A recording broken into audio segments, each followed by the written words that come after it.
Hi all, കുറഞ്ഞ നിമിഷം കൊണ്ട് 5 മാർക്കിനുള്ള സ്പീച്ച് നമ്മൾ സെറ്റാക്കാൻ പോവാണ്. ഏതൊരു ചാപ്റ്ററിൽ നിന്നും സ്പീച്ച് ചോദിച്ചു കഴിഞ്ഞാൽ സെറ്റാക്കണം. അത് മാത്രമല്ല, ഏതൊരു ചാപ്റ്ററിൽ നിന്നും സ്പീച്ച് ചോദിച്ചു കഴിഞ്ഞാൽ എങ്ങനെ എഴുതണം എന്നതിനെ പറ്റി നിങ്ങൾക്ക് കൺഫ്യൂഷൻ ഉണ്ടോ എങ്കിൽ ഈ വീഡിയോ നിങ്ങൾക്ക് വേർത്താണ്. നോക്കിക്കോ. സ്പീച്ച് ഒരു എക്സാമ്പിളിന് വേണ്ടി നമ്മൾ കൊടുക്കുകയാണ്. Rosa Parks was arrested by the police. Police എന്താക്കി? റോസാ പാർക്സിനെ അറസ്റ്റ് ചെയ്തു. എന്തിനാ അറസ്റ്റ് ചെയ്തത്? ഫോർ ബ്രേക്കിംഗ് ദ ലോ, നിയമം തെറ്റിച്ചതിന് ഗൈസ്. അപ്പോ the black people gathered in a large group to protest against this arrest. ഈ അറസ്റ്റിനെതിരെ ബ്ലാക്ക് പീപ്പിൾ എല്ലാവരും കൂടി ഒരുമിച്ച് കൊണ്ട് നിന്നു.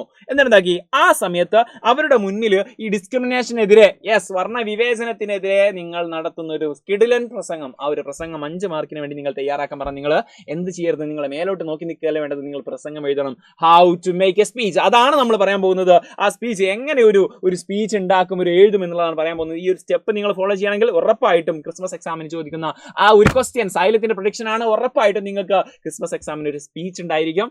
ഈ സബ്ജക്ട് അല്ലെങ്കിൽ വേറെ ഏതൊരു ചാപ്റ്ററിനാണെങ്കിലും ഒരു സ്പീച്ച് നിങ്ങൾക്ക് എക്സ്പെക്ട് ചെയ്യാം. ദോപിടിച്ചോ ഇങ്ങനെ സ്പീച്ച് എന്തായാലും അഡ്രസ് ഓഡിയൻസ്. ഫസ്റ്റ് തന്നെ ഓഡിയൻസിനെ അഡ്രസ് ചെയ്യണം. Respect teachers and my dear friends എന്ന് കൊടുക്കാം. അല്ലെങ്കിൽ ഒരു ജനറൽ പരിപാടിയാണെങ്കിൽ ലേഡീസ് ആൻഡ് ജെന്റിൽമാൻ. ഈ ഒരു പരിപാടി നമുക്ക് ഈ ഒരു ക്വസ്റ്റ്യൻ ആണെങ്കിൽ എന്തായാലും ലേഡീസ് ആൻഡ് ജെന്റിൽമാൻ ആണ് ഏറ്റവും ആപ്റ്റ് ആയിട്ടുള്ളത്.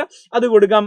പിന്നെ എന്ത് കൊടുക്കും? പിന്നെ ദ ഫസ്റ്റ് പാരഗ്രാഫ് എന്തായിരിക്കണം? നമ്മൾ എന്തിനെ പറ്റിയാണോ, ഈ ഒരു കളർ ഡിസ്ക്രിമിനേഷൻ അല്ലെങ്കിൽ നമുക്ക് ഈ ഒരു റോസാ പാർക്സിനെ പറ്റിയിട്ടാണ്, അങ്ങനെ എന്തായാലും ബേസിക് ആയിട്ടുള്ള കാര്യങ്ങൾ എന്താക്കുക സ്റ്റാർട്ടിങ്ങിൽ പറഞ്ഞു കൊടുക്കുക.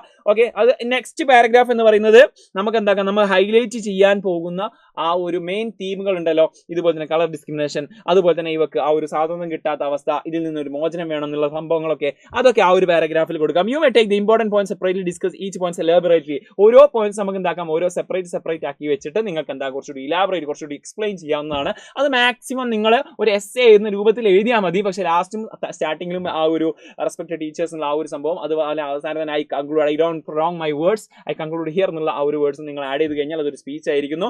അത് മാത്രമല്ല, നിങ്ങൾക്ക് എന്തെങ്കിലും അതിനെ പറ്റിയുള്ള എക്സ്ട്രാ ഡാറ്റ നിങ്ങൾക്ക് ഉണ്ടെങ്കിൽ, ലോകത്ത് ഇത്രയും ആൾക്കാർ ഒപ്രസ്ഡ് ആണ് എന്ന് തുടങ്ങിയിട്ടുള്ള ഡാറ്റകൾ ഉണ്ടെങ്കിൽ അതും അവസാനത്തെ പാരഗ്രാഫിൽ നിങ്ങൾക്ക് ആഡ് ചെയ്ത് കൊടുത്താൽ അത് ഇംപ്രസീവ് ആയിരിക്കും. എന്നിട്ട് കൺക്ലൂഡും ചെയ്ത് കഴിഞ്ഞാൽ നിങ്ങളുടെ സ്പീച്ച് സെറ്റായി. അതായത് ഒരു ട്രിക്ക് പറഞ്ഞുതരാം. ഒരു എസ്സേ എഴുതുന്നത് പോലെ എഴുതുക. സ്റ്റാർട്ടിങ്ങിൽ respect teachers and my dear friends കൊടുക്കുക. അവസാനം I don't prolong my words, ഞാൻ എൻ്റെ വാക്കുകൾ നീട്ടുന്നില്ല, ഐ കൺക്ലൂഡ് ഹിയർ, ഞാൻ ഇവിടെ ഉപസംഹരിക്കുന്നു, താങ്ക് യു പറഞ്ഞു കൊടുത്താൽ അതിൻ്റെ ഇടയിലുള്ള എസ്സേ ആണെങ്കിലും അതിൻ്റെ വൈബ് നിങ്ങൾക്ക് വിട്ടുപോകില്ല. അപ്പോൾ ആ ഒരു സ്പീച്ചിനുള്ള 5 മാർക്ക് നിങ്ങൾക്ക് കിട്ടിയിരിക്കും. ഇതുപോലെ കിടിലൻ ട്രിക്കുകൾ നിങ്ങൾ പറയുന്നതായിരിക്കും. അത് വേണ്ടിയിട്ട് ചാനൽ സബ്സ്ക്രൈബ് ഇടുക. മെഗാ മാരത്തോൺ വരുന്നുണ്ട്, മാരത്തോണിൽ പങ്കെടുത്തോ. ഇതിൻ്റെയൊക്കെ ആൻസേഴ്സ് നമ്മൾ സെറ്റാക്കാൻ പോവാണ്. അതിൻ്റെ മോർണിംഗ് ബൂസ്റ്റെല്ലാം ഉണ്ടായിരിക്കുക. സെറ്റാക്കാൻ നിങ്ങൾക്ക് ഫ്രീ നോട്ട്സിന് വേണ്ടി നമ്മുടെ വാട്സ്ആപ്പ് ചാനൽ ജോയിൻ ചെയ്യുക. ഈ വീഡിയോ പറ്റിയുള്ള അഭിപ്രായങ്ങൾ ഉറപ്പായിട്ട് കമന്റ് ബോക്സിൽ അറിയിക്കുക. Let's see another class with another session. Bye, thank you. നമ്മുടെ 8ാം ക്ലാസ്സുകാർക്ക് വേണ്ടിയിട്ട് ഒരു ബാച്ച് സ്റ്റാർട്ട് ചെയ്തിട്ടുണ്ട്. റിവിഷൻ ബാച്ചാണ്, എൻഡ് ഗെയിം ആണ്. അപ്പോൾ എമൗണ്ട് ഒക്കെ വളരെ കുറച്ചിട്ടാണുള്ളത്. ഇത് ആക്ച്വലി നിങ്ങളുടെ ആനുവൽ എക്സാമിന് വേണ്ടിയിട്ട് സ്പെസിഫൈ ചെയ്തിട്ടുള്ളതാണ്. സോ ഇന്നേ തുടങ്ങിയാൽ നമുക്ക് സെറ്റാക്കാം. ജോയിൻ ചെയ്തോ, പവർ ആക്കും. അപ്പോൾ ബൈ.